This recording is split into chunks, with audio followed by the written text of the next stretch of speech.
Doctor Sobia. आप अब तक फ़ोटोसिंथेसिस के बारे में पढ़ चुके हो, जिसमें आपने लाइट एंड डार्क रिएक्शंस के बारे में देखा। लेटर ऑन आपने लाइट रिएक्शन, जिसे जेड स्कीम का नाम दिया गया। लेटर ऑन फिर आपने डार्क रिएक्शंस के बारे में देखा, जिसे C3 साइकिल का और C3 फोटोसिंथेसिस का नाम दिया जाता है। सम काइंड ऑफ प्लांट्स जो हैं वो C3 फोटोसिंथेसिस कैरी आउट करते हैं, बट कुछ प्लांट्स हैं जो C4 फोटोसिंथेसिस को कैरी आउट कर रहे होते हैं। C3 प्लांट्स आर मोस्टली जो कि वेट एरियाज़ वगैरह में पाए जाते हैं, जबकि C4 वो प्लांट्स हैं जो कि आपके ड्राई एरियाज़ में मोस्टली प्रेजेंट होते हैं। दूसरा डिफरेंस ये भी आता है कि C3 प्लांट्स वो होते हैं जिसमें मेसोफिल सेल्स वगैरह प्रेजेंट होते हैं, जबकि C4 प्लांट्स में आपके बंडल शीथ सेल्स भी प्रेजेंट होते हैं। इसमें क्या होता है कि जब मेसोफिल सेल्स की प्रेजेंस हो जाती है, यहाँ पे कार्बन डाइऑक्साइड की डबल यूटिलाइजेशन होती है, number 1 in the mesophyll cells and second time in the bundle sheath cells. C3, C4 and CAM 3 kinds of plants के बारे में पढ़ेंगे, ठीक है। C3 जो mostly wet kind of plants होते हैं, C4 मोस्टली ड्राई प्लांट्स, और कैम जहाँ पे डे और नाइट का भी टोटली डिफरेंस आ जाता है। तीनों में केल्विन साइकिल तो कंटिन्यू है, लेकिन C3 साइकिल में जिस तरह सिर्फ मेसोफिल सेल्स हैं और वहीं पे केल्विन साइकिल की फॉर्मेशन होगी। C4 सिंथेसिस में कुछ स्टेप्स जो हैं वो आपके मेसोफिल सेल्स के अंदर होंगे, और लेटर ऑन जो केल्विन साइकिल है उसकी formation within the bundle cells होगी। जैसे यहाँ पे मेसोफिल सेल्स में क्या होगा कि आपका ऑक्सैलो एसीटेट, ठीक है, कार्बन डाइऑक्साइड को यूटिलाइज करेंगे, फास्फोइनोल पायरुवेट, ठीक है। फास्फोइनोल पायरुवेट आपको पता है कि ग्लूकोनियोजेनेसिस के प्रोसेस के थ्रू जब पायरुवेट जो है वो पहले कन्वर्ट होता है आपका फास्फोइनोल पायरुवेट में, later on it will get converted into oxalo acetate, और ऑक्सैलो एसीटेट कन्वर्ट हो सकता है मैलेट में। ये मैलेट आपको पायरुवेट की फॉर्मेशन में भी हेल्प कर सकता है, और दूसरी तरफ ये कार्बन डाइऑक्साइड जब ये जो इसने यूटिलाइज की थी, ये कार्बन डाइऑक्साइड प्रोवाइड करेगा which can enter into the Calvin cycle, और वही केल्विन साइकिल जो कि आपको मल्टीपल शुगर्स की फॉर्मेशन में हेल्प करेंगे। डिटेल अभी सिंथेसिस दिखा दी गई है, वही Calvin cycle 3 steps, carbon fixation, number 2 reduction, number 3 regeneration. During regular photosynthesis carbon dioxide को ट्रैप करते हैं बाय रुबिस्को एंजाइम, और इस प्रोसेस को C3 फोटोसिंथेसिस का नाम देते हैं। फर्स्ट जो बनता है वो 3 कार्बन कंपाउंड है, that's why it is known as the C3 cycle. वो C3 कार्बन कंपाउंड पूरा केल्विन साइकिल के थ्रू एंटर होता है। It helps in the formation of a sugars, और you can say it helps in the formation of glucose and other related compounds. And इसको certain plants यानी उन्होंने कहा कि मॉडिफिकेशन हो जाती है, सो उनका प्रोसेस जो है वो नॉर्मल फोटोसिंथेसिस से थोड़ा डिफरेंस हो जाएगा।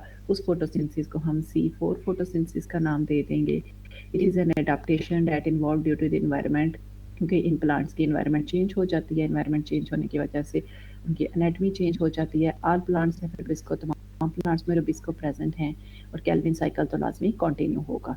Rubisco usually reacts with the carbon dioxide, लेकिन नॉर्मली उन्होंने कहा कि it can also react with that of the oxygen, that's why there are 2 kind of reactions. Rubisco can react with the carbon dioxide, इसे carboxylase reactions का नाम दे देंगे, ठीक है। Rubisco can also react with the oxygen, that's why it is known as the oxygenase reactions, ठीक है। Ribulose 1,5 phosphate, normally जब carbon dioxide fixation using carbon dioxide helps in the formation of 3 phosphoglycerate, और जब oxygen present होगी, oxygen उसमें carbon dioxide नहीं है, so even though carbon dioxide is regenerated, it wastes time and energy, that's why वो oxygen को utilise करते हुए आपको सेम यानी 3 फास्फोग्लिसरेट की फॉर्मेशन में हेल्प करेंगे। यहाँ पे वही दिखा दिया कि फॉस्फेट, ठीक है, ये आपको डिफरेंट कंपाउंड्स की फॉर्मेशन में, चाहे ये कार्बन डाइऑक्साइड को यूटिलाइज करे या ऑक्सीजन को यूटिलाइज करे, दोनों केसेस में ये आपको फास्फोग्लिसरेट की फॉर्मेशन में हेल्प करेगा, ठीक है। लेकिन ऑक्सीजन की प्रेजेंस में जब ये मोस्टली यूटिलाइज करता है, इसे हम फोटो रेस्पिरेशन का नाम देते हैं, और जब सिंपल ये कार्बन डाइऑक्साइड को ही यूटिलाइज करता है, उस केस में से हम फोटोसिंथेसिस का ही नाम दे रहे होते हैं, या C3 फोटोसिंथेसिस। क्यों फोटो रेस्पिरेशन कहा जाता है? When Rubisco react with oxygen जब उसको जो है कार्बन डाइऑक्साइड की बजाय आपके ऑक्सीजन के साथ रिएक्ट करेगा, और ये तब होगा जब ऑक्सीजन की कंसंट्रेशन बहुत ज़्यादा हाई हो जाए। फोटो रेस्पिरेशन की वजह से फोटोसिंथेटिक एफिशिएंसी में नॉर्मली थोड़ा फ़र्क पड़ता है। नॉर्मली जब हॉट प्लांट्स हो जाते हैं, स्टोमेटा क्लोज हो जाता है, ठीक है, वाटर ऑक्सीजन मूव नहीं करता, ठीक है, they continue to do photosynthesis, यानी कार्बन डाइऑक्साइड जितनी ऑलरेडी प्रेजेंट है वो उसको यूटिलाइज कर चुके होते हैं। मज़ीद कार्बन डाइऑक्साइड बाहर से एंटर नहीं हो रही होती, और जो अंदर ऑक्सीजन होती है उसकी प्रोडक्शन बहुत ज़्यादा हाई हो जाती है। तब जो प्लांट्स हैं वो फोटो रेस्पिरेशन के प्रोसेस के अंदर एंटर हो जाते हैं। सर्टेन प्लांट्स, ठीक है, इसके अंदर जो प्लांट्स हैं वो C4 फोटो पाथवे है, और कुछ प्लांट्स उन्होंने कहा कि ऐसे भी हैं जिनकी डे और नाइट में साइकिल्स चेंज हो जाते हैं, और उन्हें हम कैम पाथवे का नाम देते हैं। दोनों में C4 और कैम में क्या होता है कि कार्बन डाइऑक्साइड जो है वो 4 कार्बन कंटेनिंग कंपाउंड्स की फॉर्मेशन में हेल्प करते हैं। That's why it is known as the C4 cycle, और you can say C4 photosynthesis. Leaf anatomy, ठीक है, C3 प्लांट्स में सिर्फ मेसोफिल सेल्स प्रेजेंट होते हैं, जबकि C4 प्लांट्स में आपके बंडल शीट सेल्स भी प्रेजेंट होते हैं। In C3 plants which undergo the process of C3 photosynthesis, all kind of photosynthesis takes place within the mesophyll cells.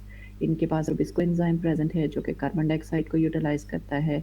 these sales में उन्होंने कहा कि जबकि जो बंडल शीट सेल्स हैं जो कि C4 एनाटॉमी में होते हैं, ठीक है, ये कार्बन डाइऑक्साइड को यूटिलाइज नहीं कर सकते। In C4 pathway, photosynthesis occurs both in the mesophyll cells as well as in the bundle sheet cells. Light reactions इनके मेसोफिल सेल्स के अंदर हो जाते हैं, जबकि जिनका डार्क रिएक्शन है ये बंडल शीट सेल्स के अंदर कैरी आउट होगा। C4 पाथवे ऊपर ये इन्होंने मेसोफिल सेल्स दिखा दिए गए हैं, नीचे आपके बंडल शीट सेल्स दिखाए गए हैं, ठीक है। Carbon dioxide is fixed into A first 4 carbon intermediate जो कि ऑक्सैलो एसीटेट है, ठीक है, ये 4 कार्बन है, इट्स वाई इसको दैट्स वाई इसको C4 साइकिल का नाम दिया जाता है। ये जो एंजाइम यूज़ करते हैं phosphoenol pyruvate carboxylase means phosphoenol pyruvate से इसकी फॉर्मेशन हुई है, इसलिए फास्फोइनोल पायरुवेट का वर्ड यूज़ किया है।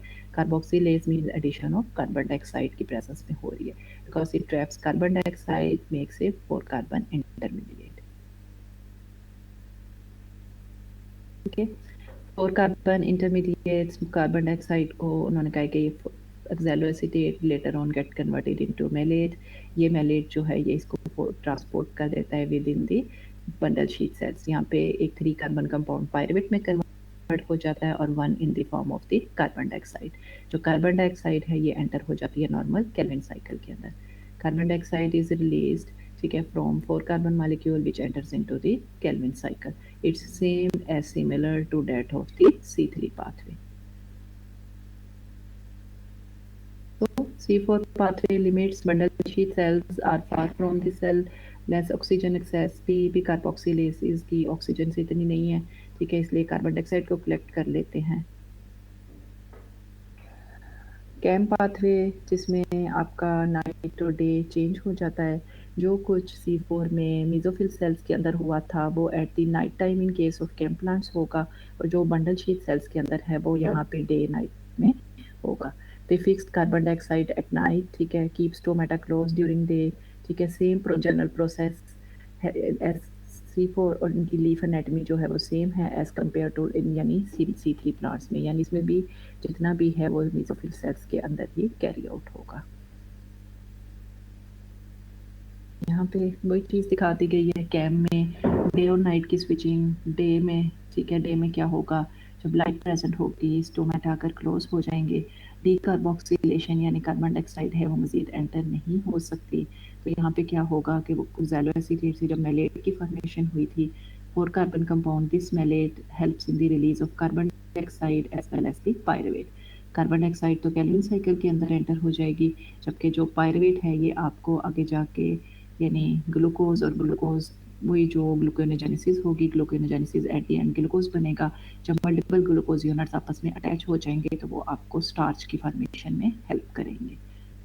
कंपैरिजन का यहाँ पे देखो, C4 pathway separates bye space, ठीक है, C3 वेट में, C4 में ड्राई प्लांट्स वगैरह आ जाते हैं। CAM pathway which separates reaction day versus night. Comparison यहाँ पे देखो, लाइट इंटेंसिटी C3 में किस तरह से मूव कर रहे हैं, नेट एनर्जी C4 में किस तरह है, और जो शेड वगैरह प्रेजेंट हैं तो किस तरह से हैं। Light intensity is directly related to that of the temperature, यानी टेम्परेचर कितना है, हाई टेम्परेचर है या लो टेम्परेचर है। लो टेम्परेचर होगा तो मीन्स शेडेड होगा, जितना टेम्परेचर इंक्रीज करता चला जाएगा उतनी उसकी कंडीशंस जो हैं वो चेंज होती चली जाएंगी। ठीक है, C4 पाथवे के अंदर अगर वो कार्बन डाइऑक्साइड को जब यूटिलाइज कर रहे हैं, ओक्सैलो एसीटेट, मैलेट जो कि carbon dioxide and pirate, carbon dioxide Calvin cycle में, पायरेट वापस एंटर हो जाएगा मेसोफिल सेल्स के अंदर वापस ऑक्सैलो, उसी तरह आपका gluconeogenesis. So that was all about the comparison of C3, C4 and CAM plants. C3 which occurs in shaded plants, or you can say wet plants. C4 cycle which occurs in dry plants, while in case of the CAM plants there were difference of light and day timings. इसके बारे में अब आपको कोई question हो तो आप मुझसे कमेंट सेक्शन में बात कर सकते हो, और मिलते हैं इंशाल्लाह नेक्स्ट वीडियो में। तब तक के लिए अल्लाह हाफिज़।